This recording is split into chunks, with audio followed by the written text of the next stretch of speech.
जी अस्सलाम वालेकुम। कैफ फॉर आज के लेक्चर का आगाज़ करते हैं। Lecture number 84। आज के लेक्चर में हम डिस्कस करने जा रहे हैं प्रीवियस लेक्चर के क्वेश्चंस और फिर इसके बाद इस एंटी मनी लॉन्ड्रिंग का लास्ट कंसेप्ट आज हम स्टडी करेंगे, डेजिग्नेटेड पेमेंट सिस्टम। उससे पहले प्रीवियस लेक्चर में से कोई क्वेश्चन पूछना चाहते हो पूछ लीजिए। कोई क्वेश्चन प्रीवियस लेक्चर में से पूछना चाहते हो पूछ ले भाईजान। कोई क्वेश्चन हो तो पूछ लें।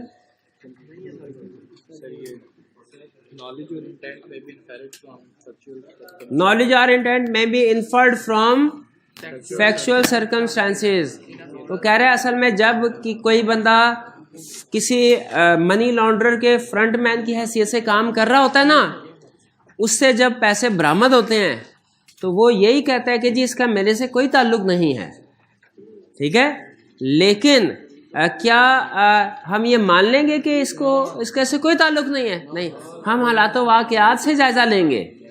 जैसे फ़र्ज़ कीजिए कि कोई जो एक्ट्रेस वगैरह हैं वो गिरफ़्तार हो जाए कराची एयरपोर्ट से क्योंकि उनके बैग में डॉलर्स थे लाखों और वो जा रहे थे दूसरे मुल्क में। जब उनसे पूछा गया ये डॉलर्स कहाँ से आए, किधर जा रहे हैं, उन्होंने कहा मुझे तो पता ही नहीं कहाँ से आए, इस बैग में कैसे।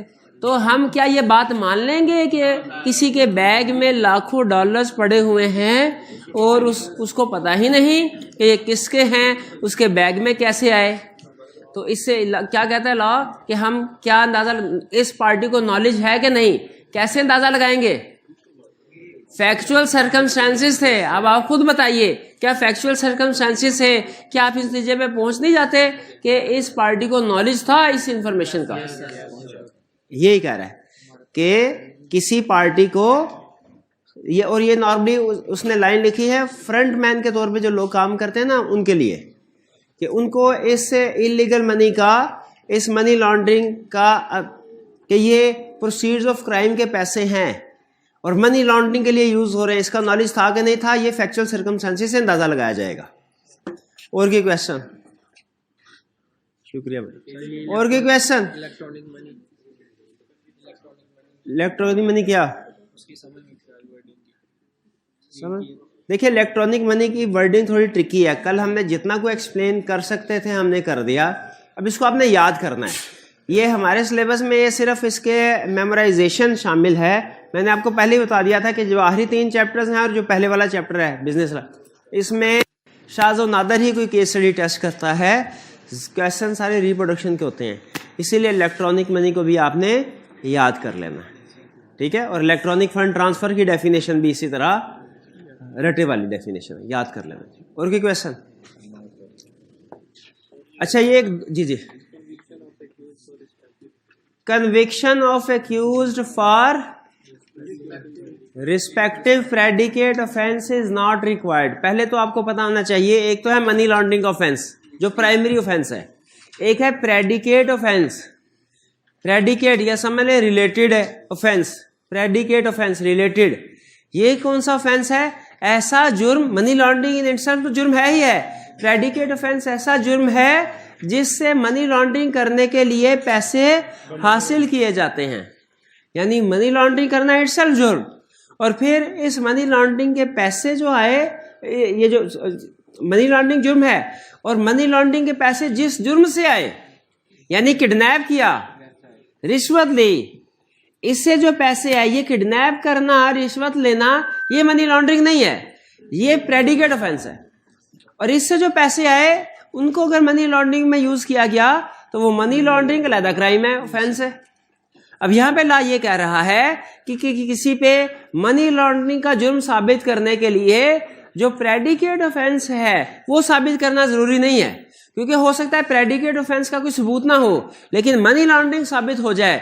तो क्या सजा मिलनी चाहिए ऐसे बंदे को कि नहीं? मिलनी चाहिए, बिल्कुल। हालांकि पैसे प्रेडिकेट ऑफेंस से जनरेट हुए हैं लेकिन वो ऑफेंस अलहदा है, इंडिपेंडेंट है, उसमें सजा होना, कन्विक्शन मीन सजा होना उस बंदे की, वो जरूरी नहीं है कि प्रेडिकेट ऑफेंस में कन्विक्शन होगी तो मनी लॉन्ड्रिंग में होगी, वरना नहीं। कहते हैं प्रेडिकेट ऑफेंस में कन्विक्शन हुए बगैर मनी लॉन्ड्रिंग में कन्विक्शन हो सकती है।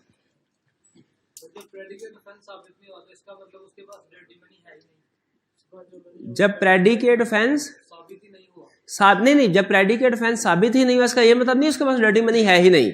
इसका मतलब ये है कि उसने प्रेडिकेट ऑफेंस किया लेकिन इसका सबूत नहीं छोड़ा, कोई रसीद नहीं ना है, तो इसीलिए प्रेडिकेट ऑफेंस तो साबित नहीं हुआ। लेकिन मनी लॉन्ड्रिंग, अगर उससे पूछा जाए पैसे तुम्हारे पास कहां से आए और वो ना बता सके, तो आप प्रेडिकेट ऑफेंस की उसको सजा नहीं देंगे, मनी लॉन्ड्रिंग के तहत सजा देंगे। और कोई क्वेश्चन? रीडिंग भाई बिल्कुल, डेफिनेशन इसकी मुश्किल है, दोनों टर्म्स, इलेक्ट्रॉनिक मनी की भी और इलेक्ट्रॉनिक फंड ट्रांसफर की भी, लेकिन बहरहाल याद करनी पड़ेगी। ठीक है। अच्छा, इसमें इलेक्ट्रॉनिक मनी और या इलेक्ट्रॉनिक फंड ट्रांसफर, इनमें से फाइनेंशियल इंस्टीट्यूशन और अदर कंपनीज, ये टर्म्स यूज हुई हैं? चलिए ठीक है। आपको ये पता है कि किस डेफिनेशन में 3 टर्म्स यूज हुई है, किस में एक यूज हुई है? फाइनेंशियल इंस्टीट्यूशन, एक डेफिनेशन में सिर्फ फाइनेंशियल इंस्टीट्यूशन की टर्म यूज हुई है, और एक में फाइनेंशियल इंस्टीट्यूशन के साथ कंपनीज भी और बैंक्स भी यूज हुए हैं। किस में तीनों टर्म्स यूज हुई हैं? Electronic money. शाबाश, ठीक है जी। और कोई क्वेश्चन? नहीं। चलिए फिर हम क्वेश्चन की तरफ चलते हैं आई कैब के। पहला question 3, state whether the offence of money laundering has been committed in following cases. आपने बताना है इन केसेस में मनी लॉन्ड्रिंग का ऑफेंस कमिट हुआ कि नहीं हुआ। A government official received bribes for official work and bought a house using the proceeds. यहां तक उसने जो ब्राइब की, रिश्वत ली, ये प्रेडिकेट ऑफेंस था, क्रिमिनल एक्टिविटी। और फिर इसके बाद जब उसने घर खरीदा, इससे मनी लॉन्ड्रिंग में कवर हो गया। अच्छा, अब क्या जो पैसे हैं मनी लॉन्ड्रिंग के, वो एज इट इज उनको यूज करें, वो मनी लॉन्ड्रिंग में है। अगर उनको किसी दूसरी फॉर्म ऑफ प्रॉपर्टी में कन्वर्ट कर दे, वो भी मनी लॉन्ड्रिंग की डेफिनेशन में शामिल है। बिल्कुल, एक्वायर, कन्वर्ट। शाबाश।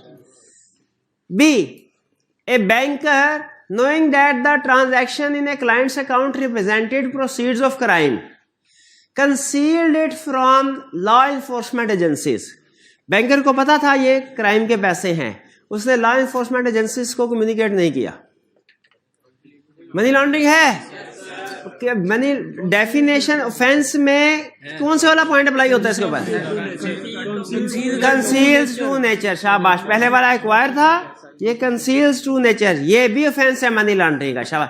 C, an employee holds ₹10 million on behalf of his employer. Employee ने 10 million होल्ड किया जो असल में एम्प्लॉयर के थे। नोइंग डैट, वो उसका कोई चपड़ासी था, चपड़ासी के अकाउंट में करोड़ों रुपए आया, लेकिन वो उसका नहीं है, किसका है? उसके एम्प्लॉयर का। Knowing that amount was proceeds of, हालांकि उसे पता है कि प्रोसीड है क्राइम की, लेकिन फिर भी उसने इजाजत दे दी कि मेरे अकाउंट में ये पैसे रख दिए जाए। क्या ये क्राइम है? बिल्कुल क्राइम है। अच्छा, ऑफेंस की डेफिनेशन कौन सा पॉइंट अप्लाई होता है? कौन सा? पापड़ी वाला कोई पॉइंट नहीं था, पापड़ी वाला कौन सा पॉइंट था? शाबाश, ये पॉइंट था। पापड़ी वाला तो कोई लफ्ज ही नहीं लिखा हुआ पूरे किताब में। यस, ये वाला मेरा भाई पढ़ के सुना। क्या है? होल्ड्स वाला पॉइंट, कि जो किसी दूसरे के बिहाफ पे होल्ड करता है। शाबाश। तो ये भी ऑफेंस है मनी लॉन्ड्रिंग का। D, an accountant advised one of his client to conceal criminal property and facilitated for such concealment. Accountant ने मशवरा भी दिया और फैसिलिटेट भी किया। ये कौन सा पॉइंट है? एंड वाला, फोर्थ पॉइंट, एड्स वाला। बस ठीक है। चलिए, क्वेश्चन 3 क्लियर जी। सर, ये जो पॉइंट सी है, इसके अंदर बाद का कंपनीज के पास एम्प्लॉइज की डिटेल्स होती है, जैसे आईडी कार्ड हो गया या फिर फोटोकॉपी हो, तो ऐसा होता है कि वो एम्प्लॉइज के अकाउंट। अब ये आगे फर्दर इन्वेस्टिगेशन होगी कि उस एम्प्लॉय को पता ही नहीं था, उसका अकाउंट ओपन कर दिया गया, किसी जगह पे उसको यूज किया जा रहा है, वो अब इन्वेस्टिगेशन से पता चलेगा, फैक्चुअल सर्कमस्टेंसेस अंदाजा लगाया जाएगा जी। Question 4, state the penalty in following cases, an individual से मुराद क्या है? Natural person committed the offence of money laundering, penalty क्या है? इंडिविजुअल की पेनल्टी क्या है भाई? ए भाई इंडिविजुअल की पेनल्टी बताइए भाई, बता ना। इंडिविजुअल ने मनी लॉन्ड्रिंग की क्या किया जाए? 10 साल तक की, अप टू 10 ईयर्स के मिनिमम 10 ईयर्स, तो मिनिमम कितना? Minimum 1, not less than 1 year. Imprisonment up to 10 year which shall not be less than 1 year. और इसके अलावा फाइन अप टू 25 मिलियन। और इसके अलावा फॉरफीचर ऑफ प्रॉपर्टी, और अगर प्रॉपर्टी बेच दी उसने तो कोई दूसरी इक्वल वैल्यू की प्रॉपर्टी। नेक्स्ट, ये तो हो गया individual. Next, A company committed the offence of money laundering and one of its director was found guilty. Company यानी नेचुरल पर्सन नहीं है, अब आर्टिफिशियल पर्सन है, इसने ऑफेंस किया, क्या सजा है? फाइन अप टू 100 मिलियन और इम्प्रिजनमेंट। नहीं आ सकता कंपनी के केस में, तो नहीं हो सकता। कंपनी के केस में तो नहीं हो सकती। डायरेक्टर वगैरह हो तो उसको वही वाले। हाँ, अगर कोई इंडिविजुअल जैसे एक डायरेक्टर इन्वॉल्व है, इसको क्या सजा मिलेगी? वही जो इंडिविजुअल को मिली है। और इंडिविजुअल को क्या मिली है? 10 साल तक की कैद which shall not be less than 1 year, 25 million up to fine, forfeiture of property. शाबाश जी। डायरेक्टर कंपनी को कंपनसेट कर देगा ना? डायरेक्टर कंपनी को कंपनसेट करेगा। डायरेक्टर कंपनी को कंपनसेट नहीं करेगा। क्यों करेगा? वो जुर्म है, वो जुर्म की कंपनसेशन नहीं होनी, वो तो उस कॉन्ट्रैक्ट नहीं, जुर्म की कंपनसेशन थोड़ी होती। डायरेक्टर क्यों कंपनसेट करेगा? कंपनी को लॉस होने से। नहीं, डायरेक्टर को लादा सजा मिलेगी।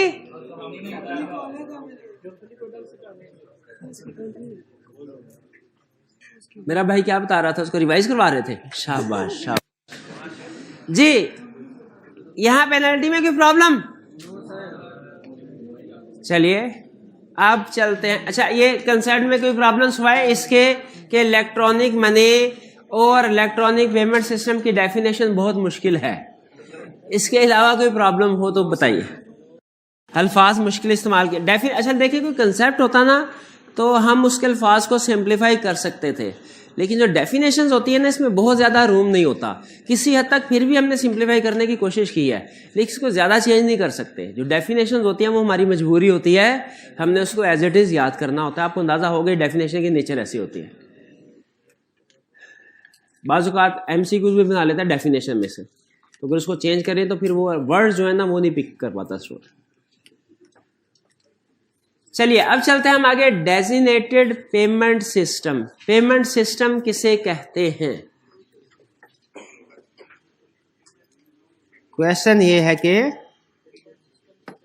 पेमेंट सिस्टम किसे कहते हैं? पेमेंट सिस्टम का मतलब कोई भी ऐसा सिस्टम जो कि फाइनेंशियल ट्रांजैक्शंस को सेटल करने के लिए यूज होता हो।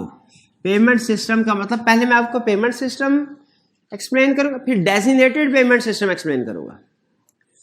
ऐसा सिस्टम जो कि फाइनेंशियल ट्रांजैक्शन मीन पैसों का लेन देन, जो पैसे के लेन देन को सेटल करने के लिए सिस्टम यूज होता है, इसे पेमेंट सिस्टम कहते हैं।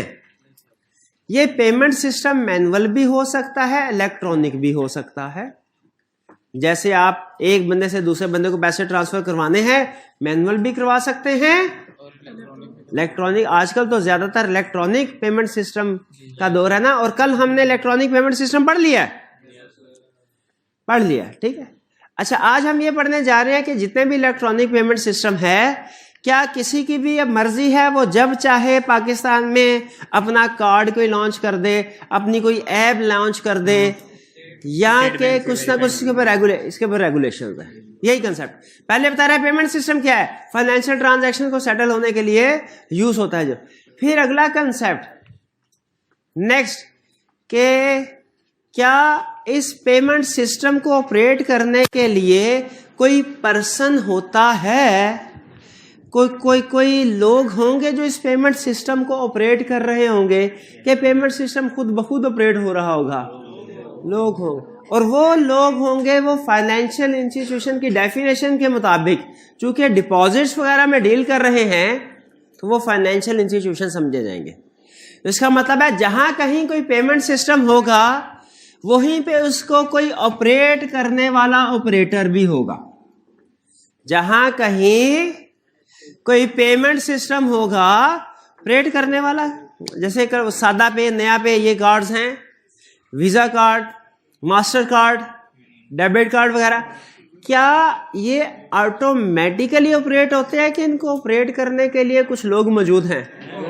कुछ ना कुछ फाइनेंशियल इंस्टीट्यूशन बैकएंड पे ऑपरेट कर रहा है, या कुछ लोग मिलके फाइनेंशियल इंस्टीट्यूशन का रोल प्ले कर रहे हैं। एग्जाम्पल को सिंपल रखते हैं, फर्ज कीजिए आपने मिजान बैंक में अकाउंट खुलवाया, मिजान बैंक ने आपको एटीएम कार्ड दिया, तो वो जो एटीएम कार्ड के जरिए पेमेंट कर सकते हैं आप, वो एक अलग से पेमेंट सिस्टम है। बैंक में भी जाके आप ट्रांजैक्शन कर सकते हैं, इलेक्ट्रॉनिक बैंकिंग के जरिए से, इंटरनेट बैंकिंग के जरिए से भी ट्रांजैक्शन कर सकते हैं, लेकिन वो इंटरनेट बैंकिंग अलग पेमेंट सिस्टम है। और जो आपके पास कार्ड है, आपका डेबिट कार्ड, क्रेडिट कार्ड, ये अलग पेमेंट सिस्टम है। इस पेमेंट सिस्टम का ऑपरेटर कौन है? मिजान बैंक। तो हर पेमेंट सिस्टम के लिए कोई ना कोई ऑपरेटर होना चाहिए। लफ्ज ऑपरेटर समझ आ गया? चलिए, अच्छा, क्या कोई पाकिस्तान में इसको रेगुलेट भी करता है पेमेंट सिस्टम को? बिल्कुल, वरना ऐसा ना हो कि लोग आए पैसे जमा करें और निकल जाया करें, ठीक है? वरना तो ऑपरेटर आएगा, पेमेंट सिस्टम लॉन्च करेगा, लोग उस पेमेंट सिस्टम में पैसे डिपॉजिट करवाएंगे और फरार हो जाएगा। इसीलिए किसी ना किसी रेगुलेटर की जरूरत है।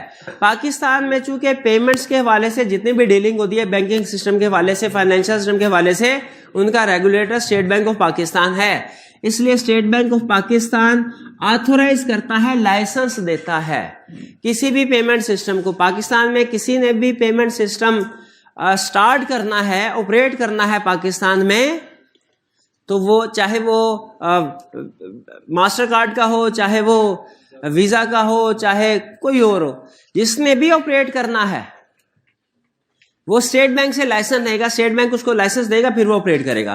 तो जिस पेमेंट सिस्टम को स्टेट बैंक लाइसेंस दे देता है पाकिस्तान में ऑपरेट करने के लिए, उसे कहते हैं designated payment system. Designated payment system का क्या मतलब है? ऐसा पेमेंट सिस्टम जिसको स्टेट बैंक ऑफ पाकिस्तान ने लाइसेंस है। Designated means licensed. तो मुझे बताइए, क्या स्टेट बैंक ऑफ पाकिस्तान ने ज़बानी कलामी इन्वेस्टिगेशन करके लाइसेंस दे दिया होगा, या कुछ इन्वेस्टिगेशन की होगी, चेकिंग की होगी कि इनका सिस्टम कैसा है, इनके इक्विपमेंट कैसे है, इंफ्रास्ट्रक्चर कैसा है, क्या ट्रांजैक्शन होगी, इसका रिकॉर्ड इनके पास होगा? हर ट्रांजैक्शन का रिकॉर्ड जनरेट होता है? क्या ट्रांजैक्शन टाइमली बेसिस पे होती है? ऐसा नहीं कि कस्टमर पैसे आज जमा करवाए और ट्रांसफर करने को कहे और वो 2 दिन बाद ट्रांसफर हो रहे हों। ऐसे इमीडिएटली ट्रांसफर होने चाहिए। एक बंदे ने दूसरे को सेंड किए तो दूसरे के पास इमीडिएटली पहुंचने चाहिए।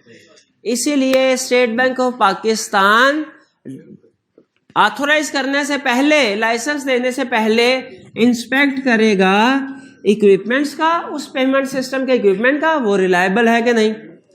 ऐसा तो नहीं मशीन खराब होगी और सारी पेमेंट जो है वो रुक गई, ठीक है? मशीन है, खराब हो भी सकती है, उसका बैकअप अरेंजमेंट भी होनी चाहिए। अव्वल तो मशीन रिलायबल होनी चाहिए, सस्ती वाली नहीं। फाइनेंशियल सेंसिटिव ट्रांजैक्शन रिकॉर्ड हो रही होंगी, रिलायबल सिस्टम होना चाहिए। दूसरा, उस सिस्टम का बैकअप भी होना चाहिए ताकि किसी भी वजह से अगर कोई प्रॉब्लम आती है फौरी तौर पे बैकअप सिस्टम पे कन्वर्ट करके काम चलाया जा सके। तो स्टेट बैंक ऑफ पाकिस्तान ने लाइसेंस इशू करने से पहले इक्विपमेंट को भी इंस्पेक्ट कर सकता है, बुक्स को भी।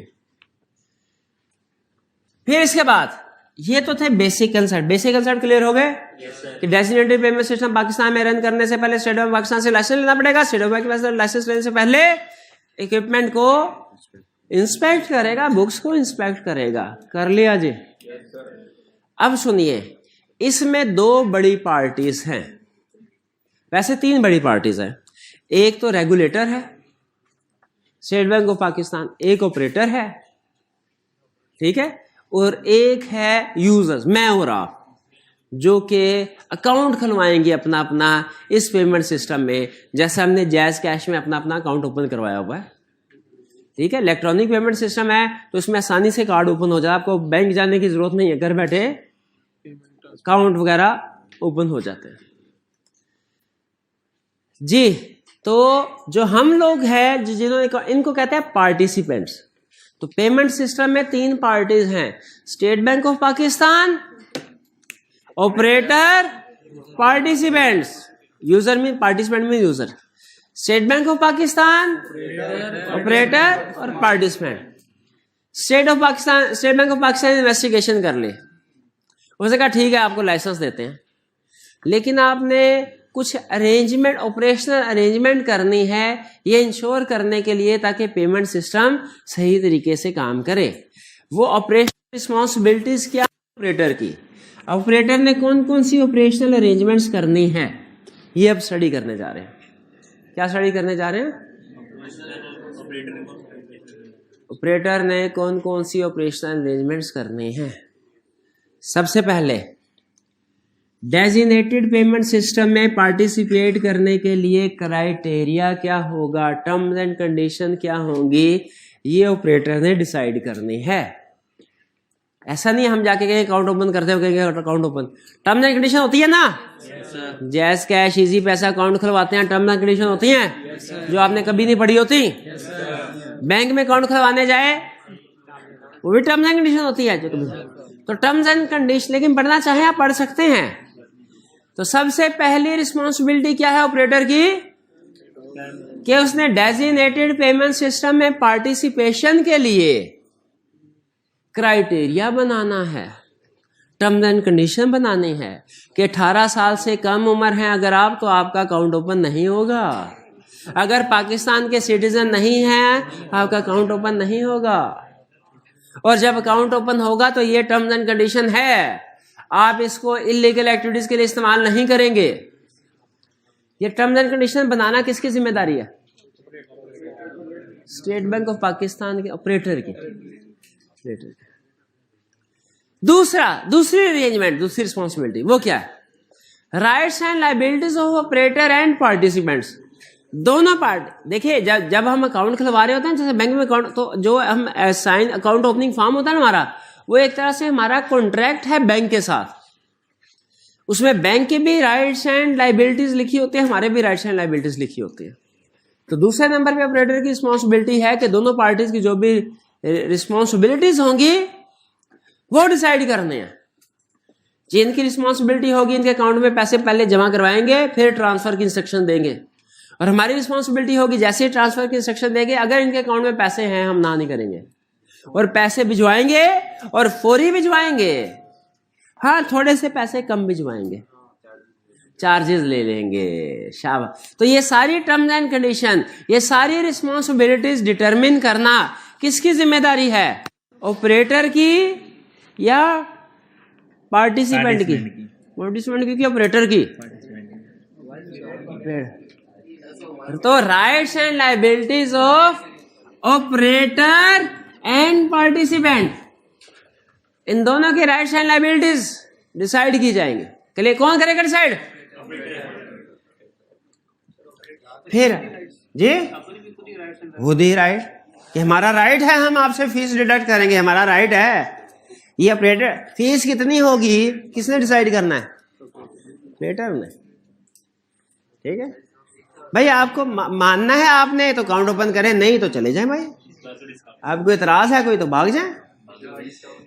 Safety, operational reliability and contingency. Safety, operational reliability and safety का मतलब हैकर से बचा के रखना है सिस्टम। ये ना लोगों का पैसा हैकर हैक करके, पुराने जमाने में चोर होते थे, रात के वक्त आते थे, दीवार छलांगे मार के, दीवार तोड़ के चोरी करते थे। अब तरक्की हो गई, अब चोरों ने भी आईटी सीख ली, अब वो चोरी करते हैं तो बैंक हैकिंग के जरिए। तो इसीलिए सिक्योरिटी जरूरी है कि नहीं सिस्टम की? डीपीएस सेंसिटिव इंफॉर्मेशन होती है ना इसमें। सिक्योर, ऑपरेशनल रिलायबिलिटी, सेफ्टी का मतलब हो गया हैकिंग से बचाना है। ऑपरेशनल रिलायबिलिटी का मतलब क्या है? सिस्टम डाउन ना जाए, ये ना हो जब ट्रांजैक्शन करने लगे मैसेज आ जाए सिस्टम डाउन है जी, है मेंटेनेंस चल रही है। ऑपरेशनल रिलायबिलिटी इंश्योर करनी है। अगर कभी मेंटेनेंस करनी भी पड़े कंटीजेंसी प्लानिंग करें। कंटीजेंसी मीन बैकअप रखें और सिस्टम को उस बैकअप में शिफ्ट के लिए, ताकि लोगों की जो ट्रांजैक्शंस हैं हजारों लाखों की वो डिस्टर्ब ना हो। तो ये सेफ्टी इंश्योर करना, ऑपरेशनल रिलायबिलिटी इंश्योर करना, कंटीजेंसी अरेंजमेंट करना स्टेट बैंक का काम है। वो कहेगा भाई मेरा कहेगा मेरा थोड़ी पेमेंट सिस्टम तूने चलाना है, फीस तुमने इकट्ठी करना है, तो लाइसेंस देना है, ऑपरेटर का काम है, नहीं पार्टिसिपेंट का काम नहीं है। उसका क्या काम है? तो कौन सा बैकअप सिस्टम चलेगा उसका? कैसे? उसकी दूसरी राइट्स एंड लायबिलिटी उसकी, हाँ ये वाला इसका काम नहीं है। जैसे ये वाला काम उसका, ये ऑपरेटर।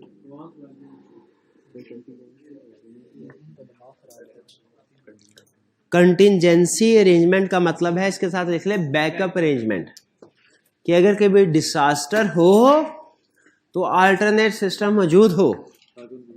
हाँ जी, मेरा भाई क्या कर रहा है? भाई क्या कर रहे हैं? क्या कर रहे हैं? कोई आपसे पूछता भाई आजकल क्या कर रहे हैं आप, क्या बताते हैं उसको? सीए कर। वो अगर आपसे पूछे कोई कंटिजेंसी अरेंजमेंट है आपके पास, इसका मतलब क्या होता है? सीए में अगर बैकअप है तो आ गए हाँ मैं बीए प्राइवेट बीए के पेपर दाखिला फॉर्म भेज दिया हुआ है। ये क्या है? ये सीए के साथ बीए करना, ये क्या है? कंटिजेंसी अरेंजमेंट, ताकि मेन हमारे टास्क में कोई प्रॉब्लम हो शिफ्ट कर सके, टाइम ज़ाया ना हो। फिर इसके बाद management of credit liquidity and settlement work. Management of credit liquidity, ये क्रेडिट लिक्विडिटी एंड सेटलमेंट ये इकट्ठा ही है। इसका मतलब ये है कि जब लोगों ने आपको क्रेडिट दिया, पैसे दिए, एक तरह से क्रेडिट है ना, क्रेडिट है ना, एक तरह से अमानत है उनकी। क्रेडिट दिया, आपने उसे लिक्विड फॉर्म में ही रखना है, यानी खुद इस्तेमाल नहीं करना। लिक्विड फॉर्म से मतलब कि आपने उससे कोई अपनी प्रॉपर्टी नहीं बना लेनी। लोगों का जो क्रेडिट है लिक्विड फॉर्म में रखना। क्यों? ताकि जब कभी भी लोग ये कहें इस बंदे को पेमेंट कर दो तो फौरी तौर पे सेटलमेंट हो सके ट्रांजैक्शन की। ऐसा ना हो कि पार्टिसिपेंट्स को कई कई दिन इंतजार करना पड़े, ऐसा नहीं होना चाहिए। तो इसीलिए ऑपरेटर की जिम्मेदारी है कि वो क्रेडिट रिस्क मैनेज करेगा और क्रेडिट रिस्क के साथ साथ लिक्विडिटी रिस्क मैनेज करेगा, साथ साथ सेटलमेंट रिस्क मैनेज करेगा। ये credit risk, liquidity risk, settlement risk से क्या मुराद है? इस रिस्क से क्या मुराद है कि जो भी पैसे आएंगे लिक्विड फॉर्म में रखना, उनको फिक्स एसेट में कन्वर्ट नहीं करना, कैश फॉर्म में रखना है। और जैसे ही ट्रांजैक्शन सेटलमेंट की आएंगी फौरी तौर पर सेटलमेंट। ये सारी जिम्मेदारी आप समझते हैं होनी चाहिए। अगर मैं आपसे पूछूं कोई एक जिम्मेदारी निकालनी है, कौन सी जिम्मेदारी निकालेंगे ऑपरेटर की रिस्पॉन्सिबिलिटी? आपको क्या लगता है कौन सी रिस्पॉन्सिबिलिटी सबसे कम है?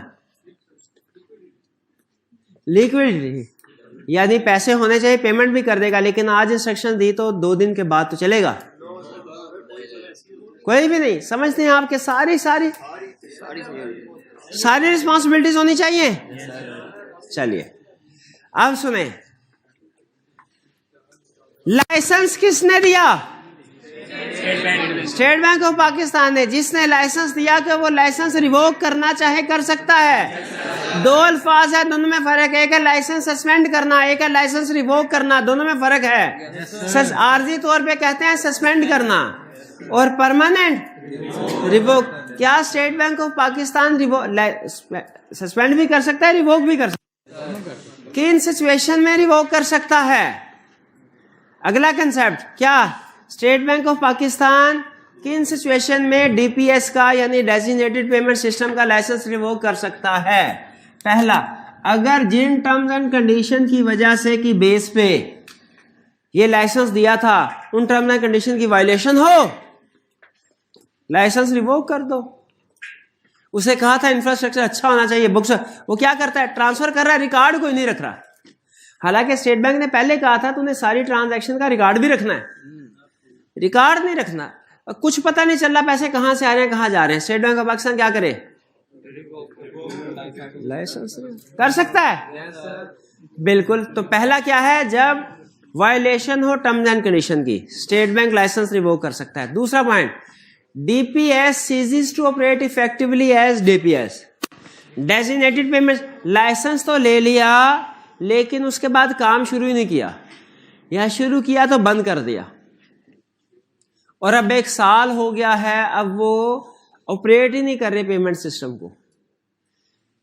अब मुझे बताइए, पेमेंट सिस्टम ही अगर डेड पड़ा है तो क्या जो ऑपरेटर है उसके पास लाइसेंस होना चाहिए? नहीं। लाइसेंस होता है डीपीएस चलाने का। जब डीपीएस चलाना ही नहीं है, डेजिग्नेटेड पेमेंट, तो लाइसेंस का क्या काम? उससे ज्यादा अच्छा है लाइसेंस उससे लेके किसी दूसरे को दे दो। तो क्या लाइसेंस रिवोक कर लें? ये दूसरी सिचुएशन। पहली सिचुएशन कौन सी थी? टर्म एंड कंडीशन वायलेट हो। दूसरे, ऑपरेट नहीं कर रहा। ऑपरेट नहीं कर रहा कि कोऑपरेट नहीं कर रहा? क्या बोला है? ऑपरेट नहीं कर रहा। ठीक है, ठीक है। Third, operator submitted false misleading information. Operator ने State Bank of Pakistan regulator को गलत इंफॉर्मेशन दे दी, यानी मनी लॉन्ड्रिंग हो रही थी, लार्ज सस्पिशियस ट्रांजैक्शन थी, इसकी जिम्मेदारी थी सही रिपोर्ट देना, इसने सही रिपोर्ट ही नहीं दी, कुछ की इंफॉर्मेशन छुपा दी। क्या होना चाहिए ऐसे ऑपरेटर के साथ? लाइसेंस रिवोक कर देना चाहिए। 3 चीजें। पहला पॉइंट कौन सा था? टर्म एंड कंडीशन की वायलेशन। दूसरा, सीजेस टू ऑपरेट इफेक्ट। तीसरा, false measure. Fourth, operator is in winding up. जब मेजान बैंक ही वाइंडिंग अप में चला जाएगा तो इसके जो डेबिट कार्ड वो तो सारे चलते रहेंगे।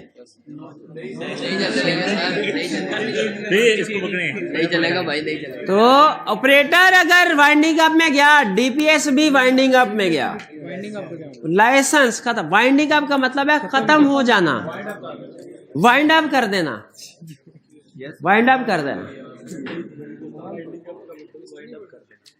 हाँ, वाइंडिंग अप का मतलब वाइंड अप तो सही तो बोला है उसने। क्या मसला है?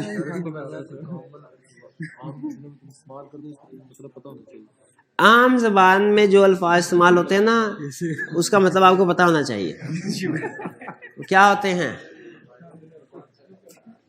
कोई स्टूडेंट क्लास में चाय पी रहा हो? कोई नहीं है? नहीं रहने दें। नहीं, मैं वैसे ही पूछना चाह रहा था कि अच्छी बात तो नहीं है ना क्लास में चाय पीना। तो operator is in winding up. Clear हो गया? ऑपरेटर इज इन, तो क्या होगा?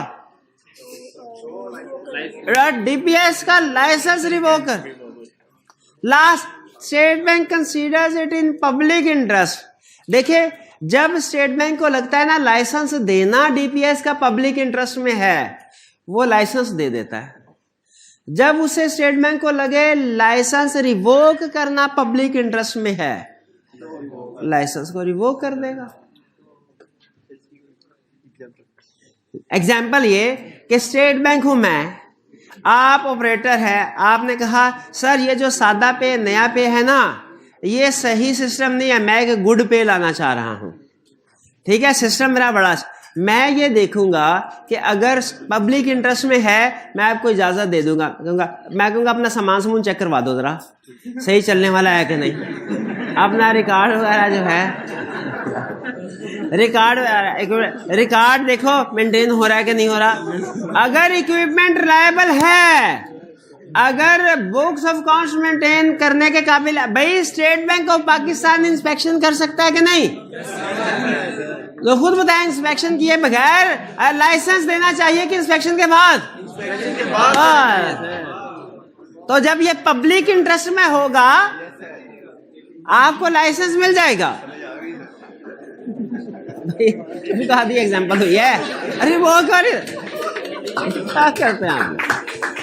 तो अगर इसी तरह चलते हुए डीपीएस में स्टेट बैंक ऑफ पाकिस्तान को लगे कि पब्लिक इंटरेस्ट में है ये चीज के इसका लाइसेंस रिवोक कर दिया जाए, क्या करेगा?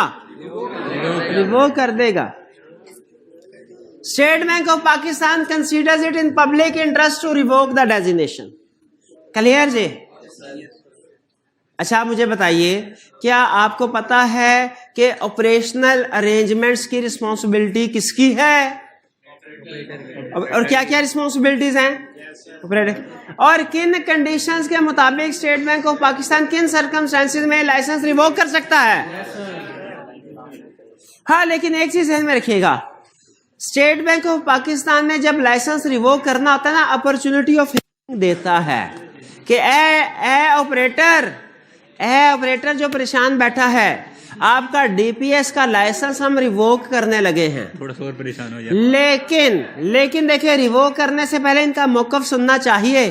आप पे इल्जाम ये है कि जो सस्पिशियस ट्रांजैक्शंस होती है ना, वो आप रिपोर्ट नहीं करते हैं लॉ इन्फोर्समेंट एजेंसीज को। अब ये इनका पॉइंट ऑफ व्यू होगा, ये आके अपना मौकफ पेश करेंगे। याद रखें, दो अल्फाज है, एक है सस्पेंड, एक है रेवोकेशन यानी कैंसिलेशन। लाइसेंस को सस्पेंड करना है आर्जी तौर पे। सस्पेंड हेयरिंग के बगैर किया जा सकता है, लेकिन जो लाइसेंस को रिवोक करना है वो हेयरिंग के बाद ही किया जाएगा, हेयरिंग के बगैर नहीं। वो खुद भी आ सकता है, वकील भी आ सकता है। और ये स्टेट बैंक ऑफ पाकिस्तान के ऑफिस में होंगे। जो आजकल पेज वगैरह है यहाँ पे, तो इन्होंने स्टेट बैंक में कोई एक अमाउंट पीछे रखवाई? हाँ जी, शाबाश। ये जो आजकल ये आते हैं नया पे, सादा पे और दूसरे, ये क्या इन्होंने स्टेट बैंक ऑफ पाकिस्तान से लाइसेंस लिया होगा? स्टेट बैंक ऑफ पाकिस्तान ने बाकायदा चेकिंग वगैरह करके देखा पब्लिक इंटरेस्ट में है तो इनको लाइसेंस दिया होगा। और इन्होंने गारंटी के तौर पे कोई अमाउंट भी रखवाई होगी। समझ लीजिए, सिस्टम थोड़ा सा डिफरेंट होता है। ऐसे नहीं होता कि स्टेट बैंक ऑफ पाकिस्तान को पैसे रखवाए होंगे, लेकिन वो कुछ गारंटर्स होते हैं इनके, वो कुछ कैपिटल रिक्वायरमेंट्स होती हैं जो उन्होंने मीट करनी होती है, ताकि लोगों का जो पैसा इनके पास है सिक्योर रहे। जी, ये क्लियर हुआ? आज के लेक्चर में हमने क्या सीखा? 3 चीजें सीखी आज के लेक्चर में हमने। पहली चीज ये सीखी, डेजिग्नेटेड पेमेंट सिस्टम का कंसेप्ट क्या है, बेसिक कंसेप्ट।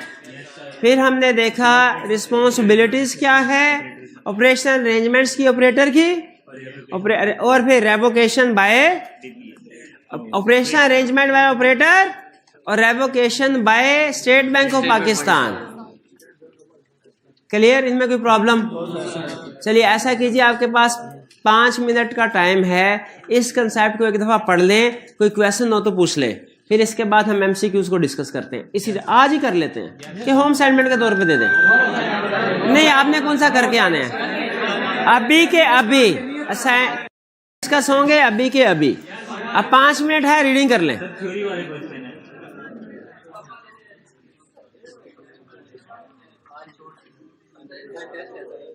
रीडिंग कर लें, अभी एमसीक्यूज डिस्कस होंगे तो आपकी जान छूटेगी, वरना नहीं।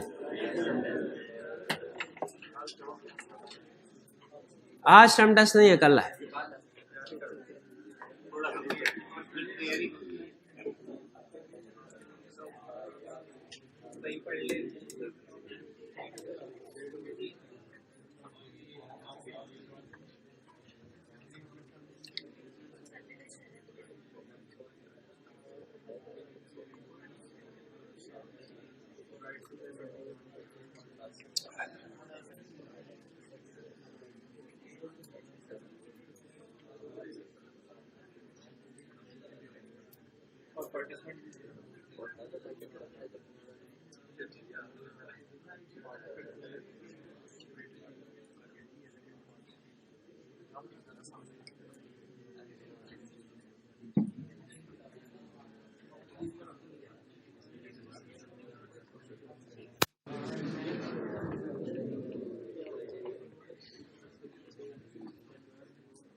कौन सा क्वेश्चन?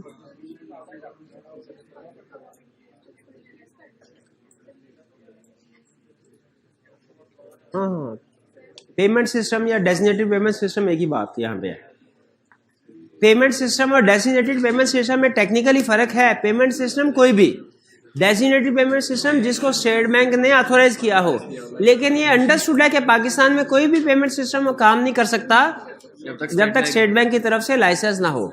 तो अगर कहीं पे सिर्फ पेमेंट सिस्टम का लफ्ज है, आप उसे डीपीएस लिख सकते हैं। पीएस अगर कहीं पे लिखा है, इससे मुराद पेमेंट सिस्टम है, या डीपीएस से मुराद डेजिग्नेटेड पेमेंट सिस्टम।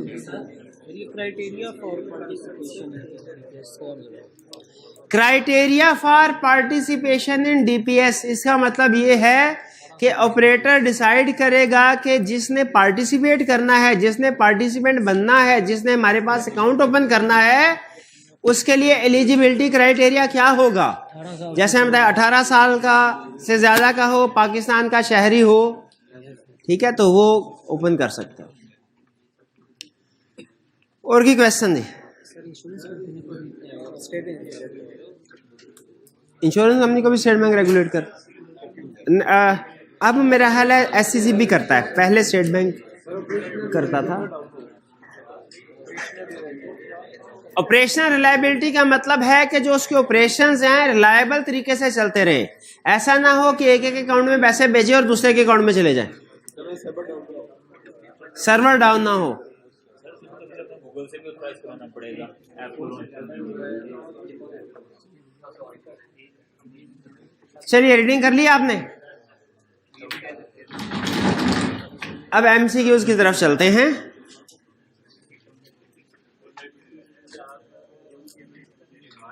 जी बंद कर दे किताबें, बस बहुत पढ़ लिया आपने। अब आपके कंसेप्ट टेस्टिंग का टाइम आ गया। Under the prevalence of anti money laundering act 2010,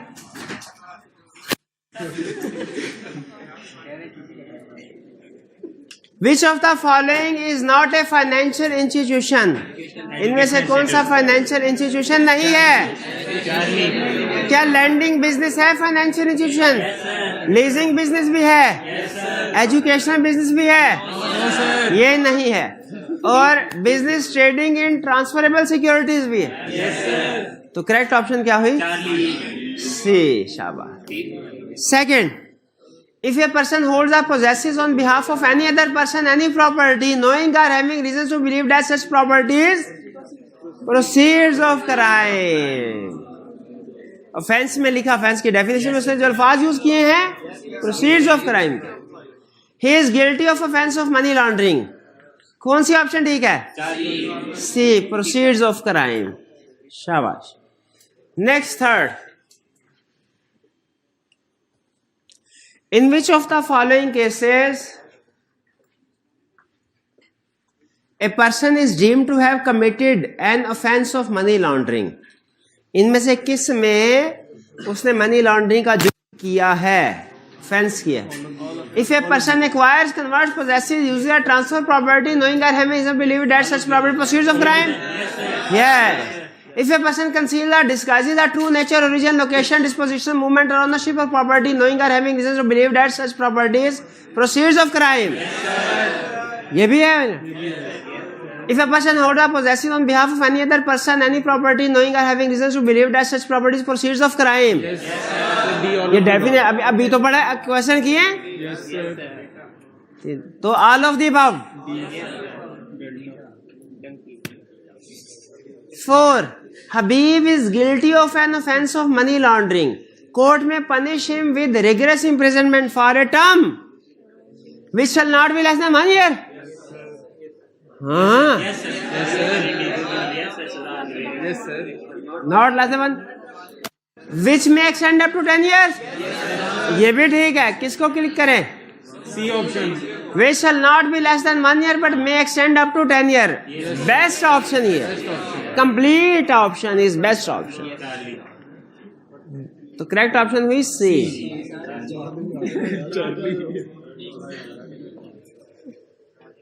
चलिए इसके बाद चलते हैं 5th, हबीब लिमिटेड। हबीब नहीं, हबीब में और हबीब लिमिटेड में क्या फर्क है? हबीब इंडिविजुअल है, हबीब लिमिटेड कंपनी है, लीगल पर्सन है। हबीब नेचुरल पर्सन है, हबीब लिमिटेड लीगल पर्सन है।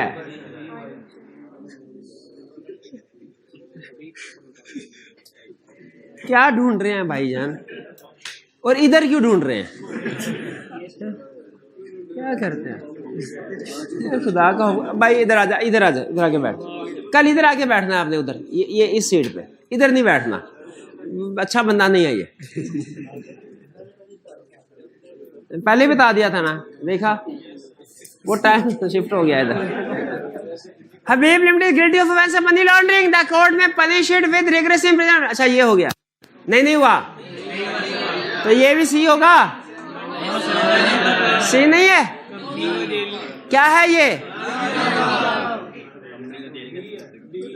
D, none of the above. क्यों?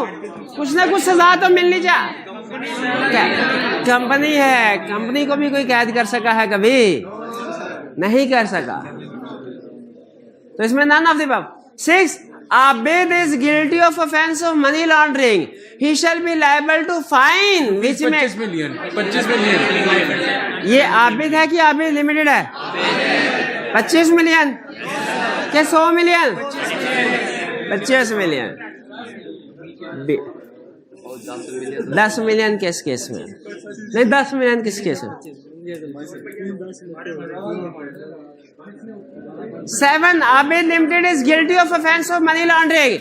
It shall be liable to fine which may extend up to 100 million।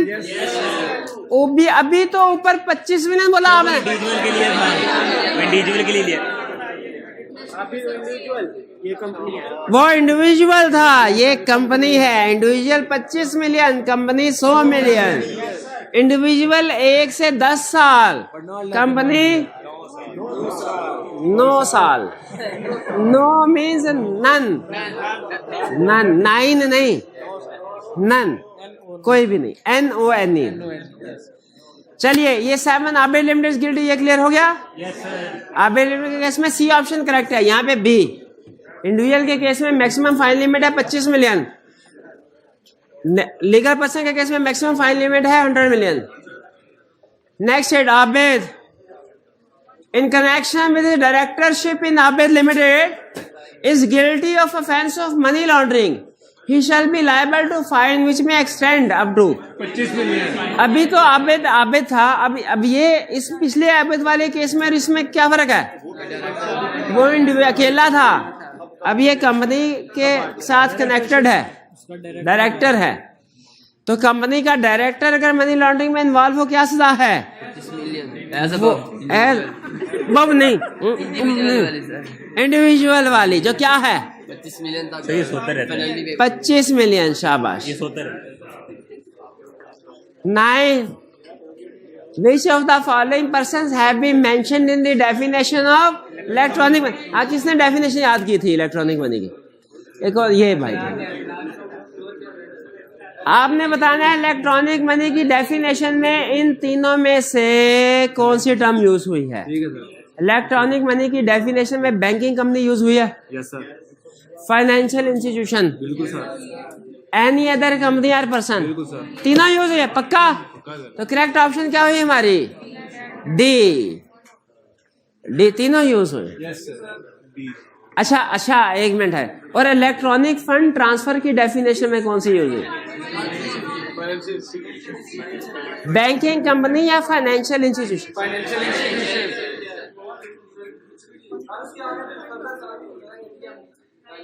नहीं वो लेकिन वो एटीएम वगैरह मोड ऑफ ट्रांजैक्शन है, जो पर्सन मेंशन्ड है फाइनेंशियल। जी, ये फर्क ज़हन में रखना इलेक्ट्रॉनिक मनी और इलेक्ट्रॉनिक फंड ट्रांसफर की डेफिनेशन में। विच of the following is not electronic fund transfer? इनमें से कौन सा इलेक्ट्रॉनिक फंड ट्रांसफर नहीं है? Transfer fund initiated through stored value card terminal, ये है। Transfer fund initiated through bank draft, ये नहीं। Through ATM, through debit card, तो करेक्ट ऑप्शन क्या हुई? बी, बैंक ड्राफ्ट के जरिए इलेक्ट्रॉनिक फंड ट्रांसफर। 11, अच्छा ये 11 तो भी ताज़ा पढ़ा हमने। स्टेट बैंक में designated payment system as a designated payment system by written order if necessary for generating tax revenue, if there is no designated payment system that particular city, yeah, if necessary in public interest, if necessary in public interest को सामने रखते हुए designate भी कर सकता है, licence revoke भी कर सकता है। इफ दे सस्पेंड भी, there are less than 100 bank branch. नहीं, ये नहीं। 12 which of the following statement is correct. Correct statement ढूंढनी है आपने। और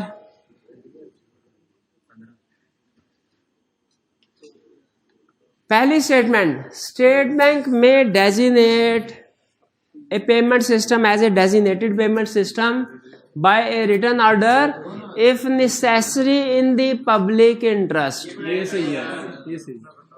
सही है। The state bank may inspect the premises, equipment, machinery, apparatus, books and other documents or accounts and transactions relating to payment system in considering whether to designate a designated payment system। Yes sir, दोनों बहुत। क्या state Bank of Pakistan ये सारी चीजें inspect कर सकता है? तो दोनों ऑप्शन दोनों ठीक हो गई। करेक्ट ऑप्शन क्या हुई? C, both and. First C. 13 the State Bank may revoke the designation of a designated if it is satisfied that designated payment system has ceased to operate effectively as payment system. Revocation में condition थी the operator or settlement institution of the designated payment system is in course of being wound up or otherwise dissolved whether in Pakistan or elsewhere। dissolve हो गया, wind up हो गया। अगर operator यानी financial institution जो भी settlement के लिए होगा वाइड, तो ये भी। C the State Bank consider it is in the public interest to revoke the designation. तो करेक्ट ऑप्शन क्या हो? ये भी। D, any one or more of the above reason।